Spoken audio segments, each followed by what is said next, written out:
Hello everyone, my name is Sanjay. आप physics and boxing में आज हम डिस्कस कर रहे होंगे विद्युत द्विध्रुव आघूर्ण। इससे जस्ट पहले वाले वीडियो में हमने सिर्फ और सिर्फ पढ़ा था विद्युत द्विध्रुव, इसको इंग्लिश में बोलते हैं इलेक्ट्रिक डायपोल मोमेंट। ठीक है, इससे जस्ट पहले वाला वीडियो आपके लिए इंपॉर्टेंट है क्योंकि वहाँ पे मैंने समझाया था कि विद्युत द्विध्रुव क्या होता है। एक बार वापस से समझना, विद्युत द्विध्रुव क्या बोला था मैंने, दो आवेशों का समूह लेना है। एक आवेश माइनस क्यू था वहाँ पे, दूसरा आवेश कौन सा था, प्लस क्यू था। दोनों के जो बीच की डिस्टेंस थी वो कितनी लेके चल रहे थे, 2a लेके चल। और एक चीज आप भी जानते हो, इसकी खासियत क्या होती है विद्युत द्विध्रुव की, कि ये जो दोनों आवेश हैं वो परिमाण में क्या होते हैं, समान होते हैं। और इनकी प्रकृति कैसी होती है, विपरीत होती है, अपोजिट नेचर के होते हैं। और इनकी बीच की दूरी क्या होती है, अल्प होती है। ठीक है, यह यहाँ तक हम डिस्कस कर चुके थे। एक शब्द और जुड़ा है यहाँ पे, आघूर्ण। इसको बोलते हैं मूवमेंट, विद्युत द्विध्रुव आघूर्ण। ठीक है, इसको कैसे निकालना है वो देखने जा रहे हैं। तो देखो जरा, हम विद्युत द्विध्रुव आघूर्ण डिस्कस करने जा रहे हैं। विद्युत द्विध्रुव आघूर्ण में क्या होता है, यहाँ पे सेम टू सेम व्यवस्था होती है विद्युत द्विध्रुव की।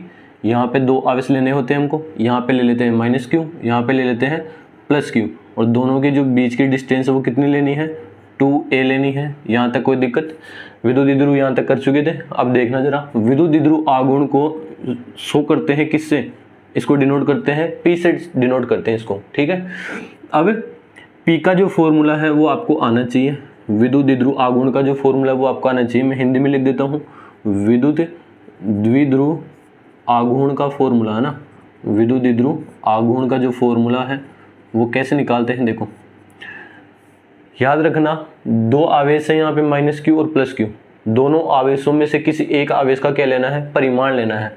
यानी कि आवेश का परिमाण लेना है। कौन से आवेश का परिमाण लेना है, विद्युत द्विध्रुव के आवेश का परिमाण लेना है। ठीक है, फिर उसको मल्टीप्लाई करना है यहाँ पे दोनों आवेशों के बीच की दूरी से। दोनों आवेशों के बीच की दूरी कितनी है, 2a। तो यहाँ पे क्या ले लेंगे, दोनों आवेशों के बीच की दूरी, दोनों आवेशों के बीच की दूरी। ठीक है, वापस सुनना, देखो इस हिंदी वाले फॉर्मूले से हम इसका फॉर्मूला लिखने जा रहे हैं। आवेशों का परिमाण लेना है। परिमाण से तात्पर्य ये है, यहाँ पे आपको चिन्ह नहीं लेने, सिर्फ और सिर्फ मैग्नीट्यूड लेना है। तो देखो यहाँ पे Q है और यहाँ पे भी क्या है, Q है। दोनों में से किसी भी एक Q को रख लेना। ठीक है, फिर इसको मल्टीप्लाई करना है किससे, दोनों आवेशों के बीच की दूरी। बताओ यहाँ पे दोनों आवेशों के बीच की दूरी कितनी मान के चल रहे हैं हम, 2a लेके चल रहे हैं क्या। तो यहाँ पे क्या आ जाएगा, 2a। तो ये किसका फॉर्मूला आ चुका है, विद्युत द्विध्रुव आघूर्ण का, जो आपको याद होना चाहिए। क्या होता है, P बराबर Q इंटू 2a होता है। क्या होता है, P बराबर Q इंटू 2a होता है। P क्या होता है यहाँ पे, आवेशों का परिमाण। कौन से आवेशों का परिमाण, विद्युत द्विध्रुव के आवेश का परिमाण है। और 2a क्या है, डिस्टेंस है, दोनों आवेशों के बीच की दूरी है। ठीक है, अब इसी जो फॉर्मूले से हम इसकी डेफिनेशन लिखने जा रहे हैं। डेफिनेशन में क्या लिखेंगे देखना जरा, ये तो इसका सामान्य रूप है, ये इसका कौन सा रूप है, सामान्य रूप। अगर आपको सदिश रूप चाहिए, अगर आपको कौन सा रूप चाहिए, वेक्टर फॉर्म चाहिए, सदिश रूप कैसे लिखेंगे देखो जरा। P के ऊपर क्या लगा देंगे, वेक्टर लगा देंगे, क्योंकि विद्युत द्विध्रुव आघूर्ण क्या है, सदिश राशि है। फिर Q है और ये Q क्या है, आवेश। और आप जानते हो आवेश ये क्या है, अदिश राशि, तो इस पर वेक्टर नहीं लगाना। और ये 2a क्या है, डिस्टेंस है, दूरी है। यहाँ पे दूरी ना बोल के इसको क्या बोलेंगे, फिर विस्थापन बोलेंगे। ठीक है, डिस्प्लेसमेंट बोलेंगे। और यहाँ पे इसका क्या आ चुका है, ये सदिश रूप आ चुका है। यहाँ तक कोई दिक्कत नहीं होनी चाहिए। इसकी डेफिनेशन कैसे लिखेंगे, विद्युत द्विध्रुव के आवेश का परिमाण और दोनों आवेशों के बीच की दूरी भी बोल सकते हो और विस्थापन भी बोल सकते हो। ठीक है, अगर हम सदिश रूप लिख के चलेंगे ना, तो वहाँ पे हमको विस्थापन बोलना जरूरी हो जाएगा। तो यहाँ पे क्या बोलेंगे, विद्युत द्विध्रुव के आवेश का परिमाण और दोनों आवेशों के मध्य का विस्थापन अथवा दूरी के गुणनफल को क्या बोलते हैं, विद्युत द्विध्रुव आघूर्ण बोलते हैं। वापस समझना एक बार इस चीज को। देखो विद्युत द्विध्रुव आघूर्ण कैसे लिखते हैं, विद्युत द्विध्रुव आघूर्ण को P से शो करते हैं। किससे शो करते हैं, P से। P क्या होता है, विद्युत द्विध्रुव के दो आवेश रहे होंगे, उनमें से किसी एक आवेश का क्या ले लेना, परिमाण ले लेना। मैंने यहाँ पे ले लिया है परिमाण, Q ले लिया है। फिर दोनों के बीच की दूरी यहाँ पे क्या होती है, 2a लेके चलते हैं, और D होती है तो dB। कोई किताबों में D लेके चलते हैं तो यहाँ पे D भी आ सकता है। तो P बराबर Q इंटू 2a आता है। इसका सदिश रूप यानी कि वेक्टर फॉर्म चाहिए, तो P के ऊपर क्या लगा देंगे, वेक्टर लगा देंगे। पे वेक्टर क्यों नहीं लगा रहे, क्योंकि ये अदिश राशि होती है। और 2a क्या है, दूरी है, यहाँ पे दूरी ना बोल के इसको क्या बोलेंगे, विस्थापन। और विस्थापन एक प्रकार की सदिश राशि है, इसलिए इस पे भी क्या लगा देंगे, वेक्टर। ये आ चुका है, इसकी वेक्टर फॉर्म आ चुकी है, यहाँ तक कोई दिक्कत नहीं होनी चाहिए। अब इसकी डेफिनेशन लिखने जा रहे हैं इससे ही, तो देखो ना, तो यहाँ पे इलेक्ट्रिक डायपोल मोमेंट की डेफिनेशन लिखने जा रहे हैं। डेफिनेशन में ये लिखेंगे, विद्युत द्विध्रुव आघूर्ण है ना, उसके में से किसी एक आवेश का तो परिमाण लेना है और उनके बीच की डिस्टेंस लेनी है। इनका मल्टीप्लिकेशन ही क्या कहलाता है, इलेक्ट्रिक डायपोल मोमेंट कहलाता है। देखो जरा कैसे लिखेंगे इसको, विद्युत द्विध्रुव आघूर्ण, क्या बोलेंगे इसको, विद्युत द्विध्रुव आघूर्ण, विद्युत द्विध्रुव आघूर्ण नहीं, विद्युत द्विध्रुव के किसी एक आवेश का परिमाण, विद्युत द्विध्रुव के किसी एक आवेश का परिमाण तथा उनके मध्य विस्थापन, और इसको यहाँ पे क्या बोल सकते हैं, विस्थापन को दूरी भी बोल सकते हैं, तथा उनके मध्य विस्थापन के गुणनफल को विद्युत द्विध्रुव आघूर्ण कहते हैं। क्या कहते हैं, विद्युत द्विध्रुव आघूर्ण कहते हैं। एक चीज और देखना, इसे P से प्रदर्शित करते हैं। इसको शो किससे करते हैं, P से प्रदर्शित करते हैं। यहाँ तक कोई दिक्कत नहीं होनी चाहिए। वापस सुनना, इसकी डेफिनेशन कैसे लिखी मैंने, दो आवेश लेने हैं, ठीक है, एक -q और दूसरा कौन सा है, +q। दोनों आवेशों के परिमाण समान लेने हैं और जो नेचर है वो डिफरेंट लेना है, अपोजिट लेना है। और इनके बीच की जो डिस्टेंस थी वो कितनी लेके चल रहे थे, 2a। तो मैंने क्या लिखा, विद्युत द्विध्रुव है ये, विद्युत द्विध्रुव के किसी एक आवेश का तो परिमाण और उनके बीच का दूरी, और इस दूरी को क्या बोल सकते हैं, विस्थापन के गुणनफल को क्या बोलते हैं, विद्युत द्विध्रुव आघूर्ण बोलते हैं। और इस विद्युत द्विध्रुव आघूर्ण को किससे शो करते हैं, P से शो करते हैं। अब इसके मात्रक, विमा और ये सदिश है या अदिश, ये चीजें देख लेते हैं ना, एक नंबर की क्वेश्चन देख लेते हैं। पहले इसका मात्रक की बात करो। इसका जो मात्रक है कैसे निकालेंगे, फॉर्मूले से निकालो। फॉर्मूला क्या है, देखो पहले फॉर्मूला लिख लेते हैं इसका, ठीक है, मात्रक लिखने में आसानी होगी। फॉर्मूला क्या होता है, P लिखते हैं पहले, विद्युत द्विध्रुव आघूर्ण को कैसे निकालते हैं, दोनों आवेशों में से किसी एक आवेश का क्या लेना है, परिमाण, तो क्या आएगा, Q। फिर दोनों के बीच की दूरी दूरी क्या है, 2a का गुणनफल ही क्या होता है, P होता है। क्या यहाँ पे क्या आ चुका है, ये P आ चुका है, विद्युत द्विध्रुव आघूर्ण आ चुका है। सेकंड चीज, इसकी वेक्टर फॉर्म निकालनी है, सदिश रूप निकालना है, तो क्या लिखेंगे, P के ऊपर वेक्टर लगा देंगे। आवेश क्या है, अदिश है, तो आवेश के ऊपर, चार्ज के ऊपर क्या नहीं आएगा, वेक्टर नहीं आएगा। और 2a क्या है, विस्थापन है, डिस्प्लेसमेंट है, तो इसके ऊपर क्या लगा देंगे, वेक्टर लगा देंगे। और यहाँ पे वेक्टर इसलिए लगा रहे हैं विस्थापन के ऊपर क्योंकि ये एक प्रकार की सदिश राशि होती है, ठीक है। अब इसका मात्रक देखो, मात्रक फॉर्मूले से लिखने की कोशिश करो। Q क्या है, यहाँ पे आवेश है, और आवेश का मात्रक क्या होता है, कूलाम होता है। क्या आवेश का मात्रक क्या होता है, कूलाम होता है, गुणा 2a क्या है, दूरी, और दूरी का मात्रक क्या होता है, मीटर। तो विद्युत द्विध्रुव आघूर्ण का मात्रक क्या निकल के आया है, कूलाम इंटू मीटर। इसको ऐसे भी लिख सकते हैं, capital C multiply capital M, coulomb into metre, ठीक है। इसकी विमा की बात करो, विमा डायमेंशन कैसे लिखेंगे इसकी, देखो Q क्या है, आवेश है, आवेश की विमा हम देख चुके हैं क्या होती है, A1T1 होती है। 2a क्या है, दूरी, दूरी की विमा क्या होती है, L1 होती है। इसकी विमा पूरी लिखना चाहो तो M0L1T1 और क्या आ जाएगी, A1 आ जाएगी। यहाँ तक कोई दिक्कत नहीं होनी चाहिए। अब ये वेक्टर है या स्केलर है, जो विद्युत द्विध्रुव आघूर्ण है वो सदिश है या अदिश है।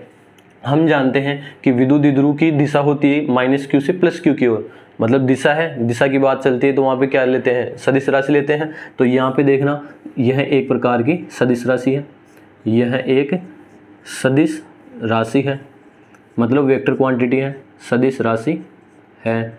और सदिश है तो इसकी क्या होगी, दिशा भी होगी, जिसकी दिशा कैसी होती है, इस पी वेक्टर की दिशा कैसी होती है, -q से +q की ओर, मतलब नेगेटिव टू पॉजिटिव होती है, जिसकी दिशा -q से +q की ओर होती है।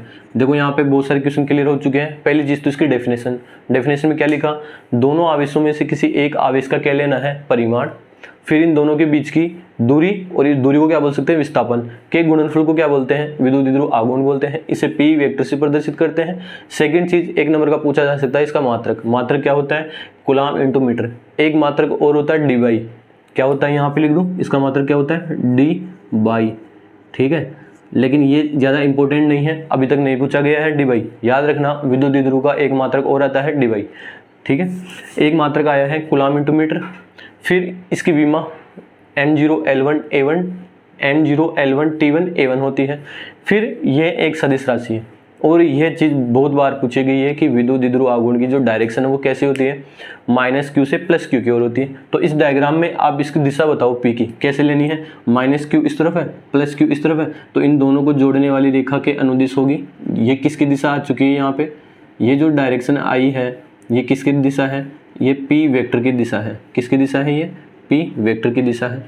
अगर यहाँ पे माइनस होता और यहाँ पे प्लस होता तो इसकी डायरेक्शन कैसे आती, इस तरफ आती। ये -q से +q की ओर इसकी डायरेक्शन आ चुकी है। एक चीज और ध्यान रखना, यहाँ पे अगर आपसे पूछ लिया जाए कि इस विद्युत द्विध्रुव का कुल आवेश कितना है, देखो यहाँ पे मैं लिख देता हूँ, विद्युत द्विध्रुव का कुल आवेश, विद्युत द्विध्रुव का कुल आवेश कितना है, बताना जरा, विद्युत द्विध्रुव का कुल आवेश कितना होता है। देखो कुल आवेश एक प्रकार की कौन सी राशि है, अदिश है। और अदिश को कैसे जोड़ते हैं, सिंपली बीजगणितीय तरीके से जोड़ते हैं। तो मेरे को बताना -q और +q, जब इन दोनों को मैं एक साथ जोड़ूंगा, तो यहाँ पे कुल आवेश कितना निकल के आएगा, -q +q कैंसिल होकर कितना आ जाएगा, 0। तो आपसे पूछ लिया जाए कि विद्युत द्विध्रुव का कुल आवेश कितना होता है, 0 होता है। और आपसे एक क्वेश्चन और पूछा जा सकता है कि विद्युत द्विध्रुव का आवेश कितना होता है, विद्युत द्विध्रुव का आवेश कितना होता है। जब आवेश की बात चले ना तो आंसर 0 मत लिखना, कुल आवेश पूछे तो 0 होगा, और आवेश पूछे तो देखो यहाँ पे q है और q है, कितना हो जाएगा, 2q हो जाएगा, ठीक है।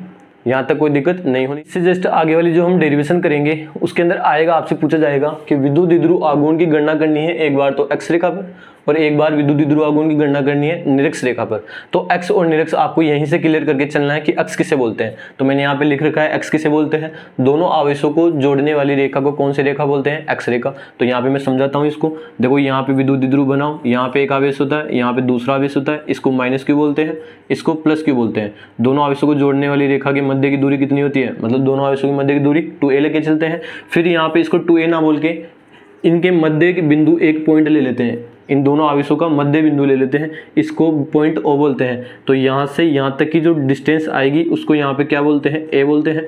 यहाँ से यहाँ तक की डिस्टेंस आएगी उसे A बोलते हैं। वापस जोड़ो, कितनी हो जाएगी, 2a हो जाएगी, ठीक है।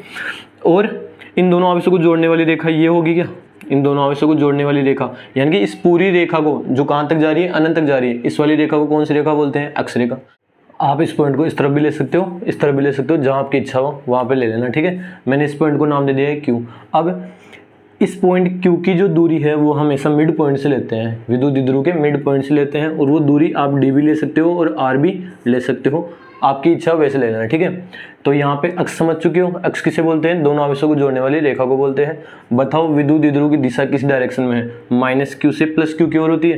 तो -q से +q की ओर ये डायरेक्शन किसकी चल रही है, p वेक्टर की चल रही है। यहाँ तक कोई दिक्कत नहीं होना चाहिए, इसको आगे हम और देखेंगे। अब देखना निरक्ष पे, निरक्ष किसे बोलेंगे, यहाँ पे दोनों आवेशों को जोड़ने वाली रेखा कौन सी होती है, ये -q है, ये यहाँ पे क्या है, +q है, ये -q, ये +q, इनका मिड पॉइंट क्या है, O है। यहाँ से यहाँ तक की डिस्टेंस a लेनी होती है, यहाँ से यहाँ तक की डिस्टेंस a लेनी होती है, ठीक है।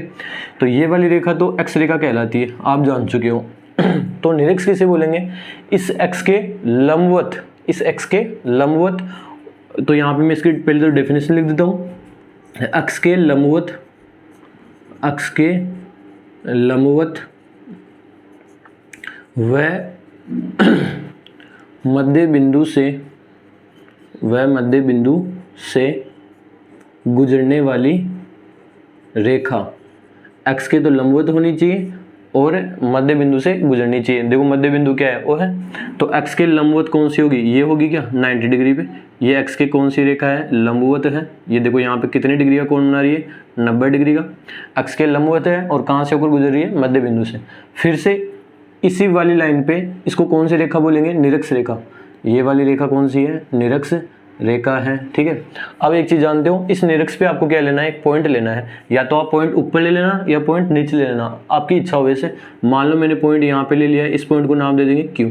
वापस से देखना, मध्य बिंदु से इस पॉइंट Q की जो दूरी होती है वो हमेशा क्या लेके चलते हैं, R लेके चलते हैं। यहाँ तक कोई दिक्कत? देखो जब भी मैं x की बात करूंगा तो दोनों आवेशों को जोड़ने वाली रेखा पे कहीं पे भी एक पॉइंट लेके उसको सोल्व करेंगे, और निरक्ष की बात करेंगे दोनों आवेशों को जोड़ने वाली रेखा के लंबवत रेखा पे क्या लेंगे, एक पॉइंट लेंगे और उसको फिर सोल्व करेंगे, निकालेंगे वहां पे विद्युत द्विध्रुव। ये पॉइंट आपको आनी चाहिए क्योंकि आगे वाली डेरिवेशन इन्हीं के आधार पे होने वाली है, जो वेरी वेरी इंपॉर्टेंट है, ठीक है।